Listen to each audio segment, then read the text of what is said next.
उत्तराखंड खबरसार की इस नई कड़ी में आपका स्वागत है।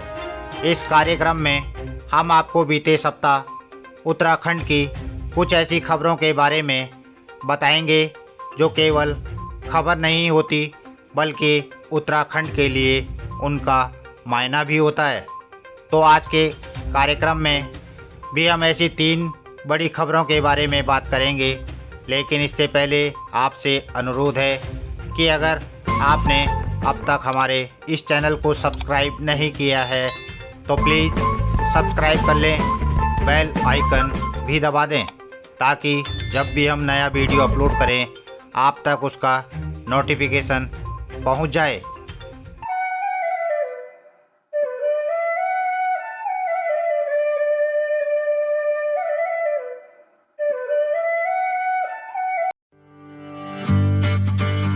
तो अब बात करते हैं पहली खबर की। यह खबर टाइम्स ऑफ इंडिया समेत कुछ अखबारों में छपी है। खबर है कि उत्तराखंड सरकार ने 15 सितंबर 2022 को सभी 13 जिलाधीशों को आदेश दिया था कि नदियों पर बने पुलों के 1 किलोमीटर के दायरे में किसी भी तरह का खनन न होने दिया जाए। यह आदेश पीडब्ल्यूडी के प्रिंसिपल सेक्रेटरी ने दिया था, लेकिन 5 दिन बाद यानी 21 सितंबर को यह आदेश वापस ले लिया गया, जिसका मतलब है कि पुराने आदेश के मुताबिक पुलों के 100 मीटर के दायरे में खनन न होना। आरोप लग रहे हैं कि खनन माफिया के दबाव में यह आदेश वापस लिया गया।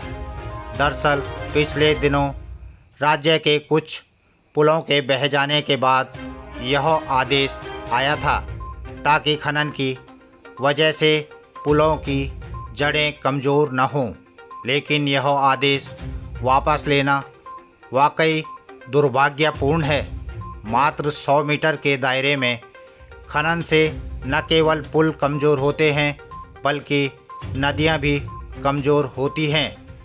नदी की जैव विविधता की एक संस्कृति होती है जो वह साथ बहा कर लाती है, लेकिन खनन व्यापारी उस जैव विविधता को तहस नहस कर देते हैं। परंतु केवल इस मामले में सरकारों को दोषी ठहराने से ही काम नहीं चलेगा, बल्कि आम जनमानस को भी जागरूक होना होगा। हम जिस दूसरी खबर पर चर्चा करने वाले हैं वह बहुत महत्वपूर्ण है। खबर है कि देश के दूसरे राज्यों की तरह उत्तराखंड में भी लंपी का प्रकोप बढ़ रहा है। लंपी पशुओं की बीमारी है जो एक से दूसरे पर बहुत तेज़ी से फैलती है। सरकारी आंकड़े बताते हैं कि उत्तराखंड में 1100 पशु लंपी से ग्रसित हैं और 20 की मौत हो चुकी है। पशुपालन उत्तराखंड की अर्थव्यवस्था की रीढ़ है। पहाड़ों में हर घर में पशुओं को अपने परिवार के सदस्यों की तरह पाला जाता है, लेकिन अगर यह रोग फैल गया तो लोगों को आर्थिक नुकसान तो होगा ही, साथ ही लोगों का पशुओं के प्रति जो भावनात्मक लगाव होता है वह भी प्रभावित होगा। कोई बड़ी बात नहीं कि पशुओं के गम में लोग बीमार पड़ने लगें, इसलिए इस रोग को रोकने के लिए उत्तराखंड सरकार को बहुत तेज़ी से प्रयास करने चाहिए। तीसरी खबर है कि उत्तराखंड के मुख्यमंत्री पुष्कर सिंह धामी दिल्ली में गृह मंत्री अमित शाह से मिले। बताया जा रहा है कि धामी ने गृह मंत्री से उत्तराखंड राज्य में बढ़ रही प्राकृतिक आपदाओं के बारे में बात की। यह बहुत ज़रूरी है कि इस विषय पर केंद्र सरकार की मदद ली जाए। 21 सितंबर से भारी बारिश की वजह से उत्तराखंड में फिर से दुर्घटनाएं बढ़ी हैं, लेकिन हमारा मानना है कि प्राकृतिक आपदाओं को केवल प्राकृतिक आपदा नहीं मानना चाहिए। इनमें से ज़्यादातर अब मानवीय आपदा हो गई हैं, यानी कि इंसानों की वजह से आपदाएं बढ़ रही हैं।